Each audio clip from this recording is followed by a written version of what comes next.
All India Radio presents Morning News.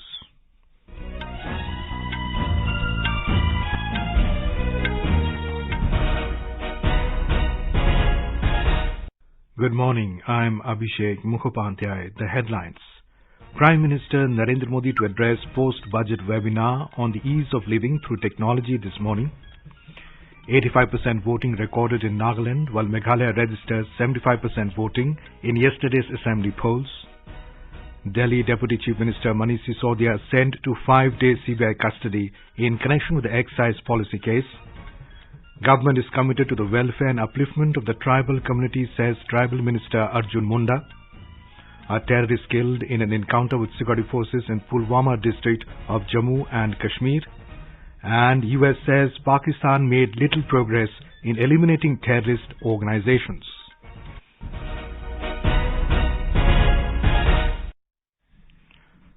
Prime Minister Narendra Modi will address a post-budget webinar on the theme Unleashing the Potential, Ease of Living Using Technology via video conferencing this morning.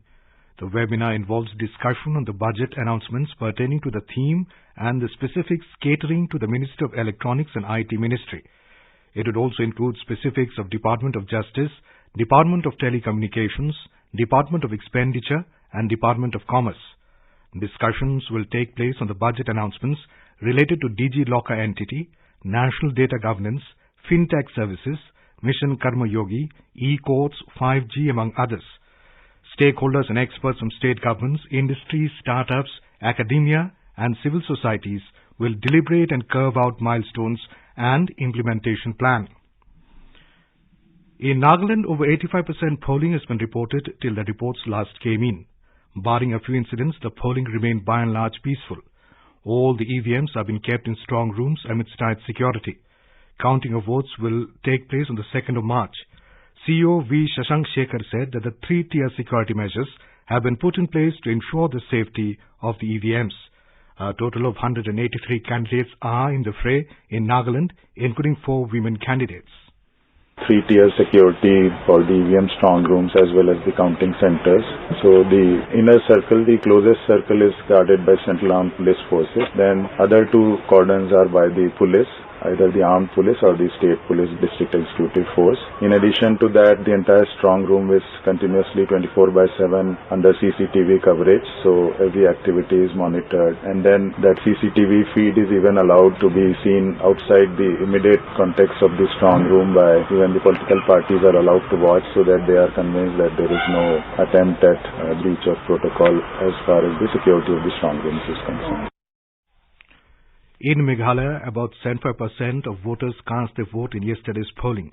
The poll percentage is likely to go up as polling went on till late last evening in some districts. Polling was held for 59 assembly constituencies in the state, and the election to Sohiyong constituency has been adjourned due to the death of a candidate. Poll parties have returned and EVMs have been kept in strong rooms at all district headquarters. Our correspondent says tight security arrangements have been made for the EVMs. The public mandate regarding the next Meghalaya assembly has been sealed in the EVMs and kept in strong rooms. Except from a few far-reaching polling stations, all poll parties have come back and the EVMs have been kept under security. The authorities have made 3-tier security arrangements at the strong rooms at all district headquarters. They informed that 22 companies of armed security forces have been deployed for the same. The verdict on the political future of the total 369 candidates, including 36 women from 4 national parties and 8 more state and other parties, have been sealed in the EVMs. Meanwhile, exit polls held by various media organizations predicted a fractured mandate. Lakshmi, AR News, Shillong. Finance and Corporate Affairs Minister Nirmala Sitharaman will flag off various programs of NABARD in Gangtok, Sikkim today. She will then proceed to Lachen and Mangan district. The Union Minister reached Sikkim yesterday on a 2-day visit to the state. On the first day, the minister attended a budget outreach program in Gangtok, where she stressed on the central government's focus on reaching the last eligible beneficiary of the welfare schemes and services. Later, the finance minister interacted with students and encouraged them to inculcate the spirit of innovation and unite by rising above creed, caste, religion and culture to make India a developed nation by 2047. A report from a correspondent. Speaking to industry stakeholders in Gangtok yesterday, Union Minister of Finance and Corporate Affairs Nirmala Sitharaman said that she would visit Lachin in Mangan district and border villages to ensure that all central government schemes are being implemented to achieve their intended outcomes. She will also visit these areas to ensure that targets proposed under the Vibrant Villages program are fulfilled. She added that follow-up visits would be scheduled to ensure that all provisions under this year's union budget reach Lachin and other border villages. The minister will attend a public interaction at Lachin Zumsa today evening. Before proceeding to Mangan district, she will flag off programs of NABARD in Gangtok. With Diliram Dulal, Saikat Sarkar from Gangtok for AIR. Delhi Deputy Chief Minister Manish Sisodia has been sent to 5-day custody of the Central Bureau of Investigation in connection with the excise policy case. The CBI has produced Sisodia before a court and sought his 5-day custody a day after arresting him in the excise policy scam case. During the hearing, the CBI claimed that the conspiracy was hatched in a very planned and secret manner. The Deputy Chief Minister, who was produced before Special Judge M.K. Nagpal, claimed that there was no evidence against him and opposed the CBI's plea for his remand. Sisodia was arrested by the CBI on Sunday evening after being interrogated by the agency for approximately 8 hours. The investigation in the Delhi excise policy case began last year after Delhi Lieutenant Governor Vinay Kumar Saxena recommended a CBI probe citing discrepancies in it. This is All India Radio giving you the news. For quick news updates around the clock, follow us on our Twitter handle at EIR News Alerts. Prime Minister Narendra Modi released the 13th installment of over 16,000 crore rupees under Pradhan Mantri Kisan Samman Yojana to benefit 8 crore farmers across the country from Belgavi in Karnataka yesterday. He also dedicated the modernized Belgavi railway station and railway doubling line. The Prime Minister inaugurated and laid the foundation stone for projects worth over 2,240 crore rupees in Belgavi. Speaking on the occasion, the Prime Minister said the installment of 16,000 crore rupees is a gift for the farmers on the festival of Holi. इतनी बड़ी रकम 16,000 करोड़ रुपया पल भर में कोई kutki company नहीं, कोई करप्शन नहीं, सीधा सीधा किसान के खाते में। होली के त्योहार के पहले मेरे किसानों को ये होली की भी शुभकामनाएं हैं।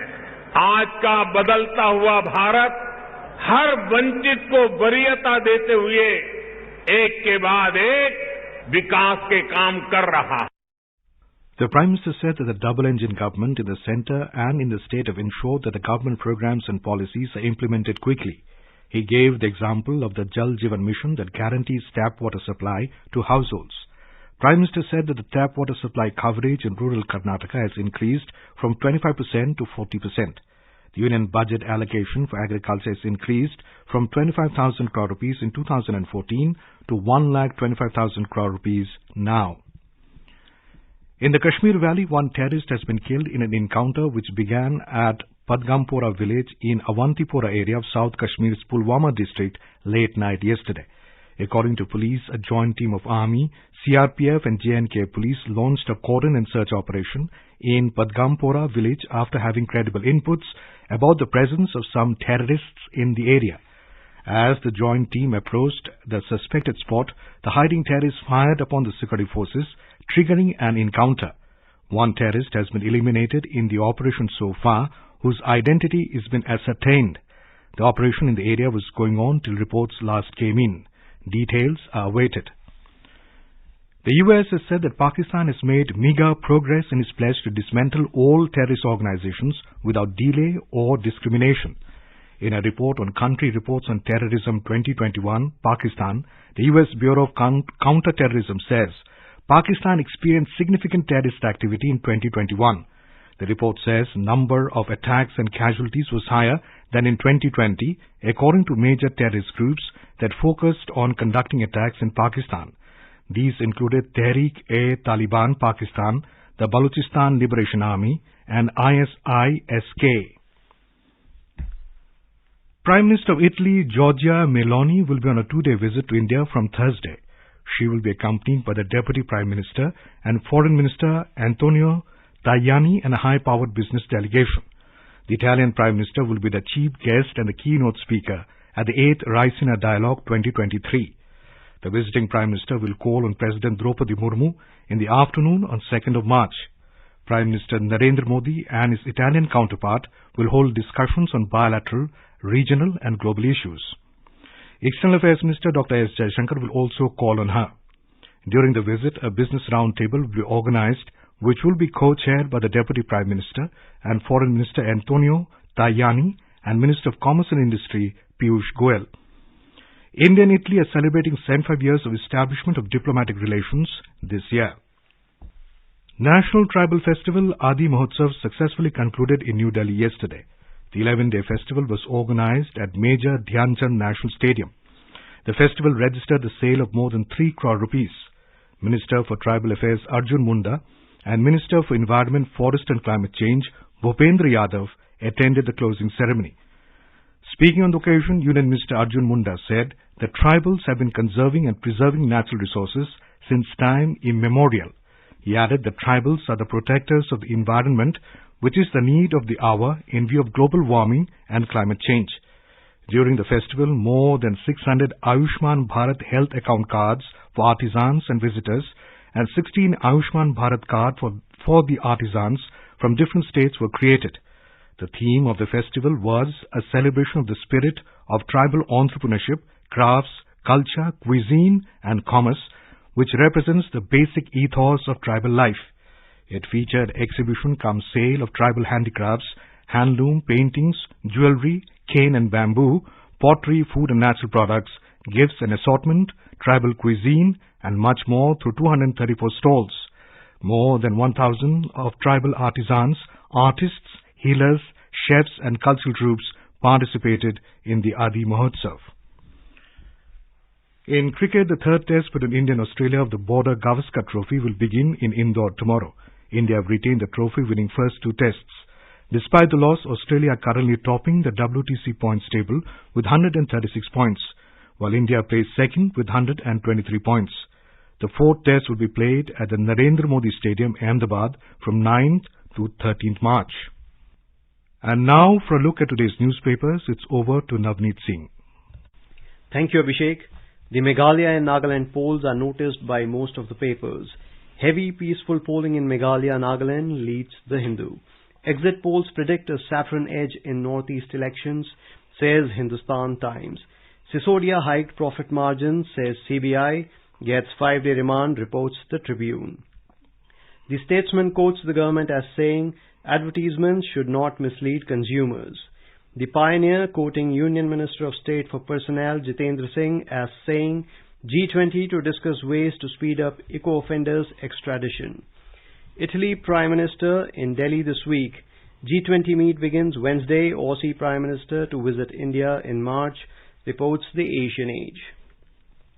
Air India to start air superiority campaign with 6 Airbus A350s, writes the Business Line. While the Times of India says Air India to induct 6 A350s initially meant for Russia. And finally, coming soon at Wankhede, a life-size Sachin Tendulkar statue, reports the Indian Express. The paper writes that the statue will be unveiled on Tendulkar's 50th birthday or during the 50-over World Cup later this year. And with that, it's back to you, Abhishek. Thank you, Navneet. And now, before we end the bulletin, the headlines once again. Prime Minister Narendra Modi to address post-budget webinar on the ease of living through technology this morning. 85% voting recorded in Nagaland, while Meghalaya registers 75% voting in yesterday's assembly polls. Delhi Deputy Chief Minister Manish Sisodia sent to 5-day CBI custody in connection with the excise policy case. Government is committed to the welfare and upliftment of the tribal community, says Tribal Minister Arjun Munda. A terrorist killed in an encounter with security forces in Pulwama district of Jammu and Kashmir. And US says Pakistan made little progress in eliminating terrorist organizations. And for details of these stories and more, log on to our website www.newsonair.gov.in and News on AIR app. And with that, we end the morning news. Have a nice day.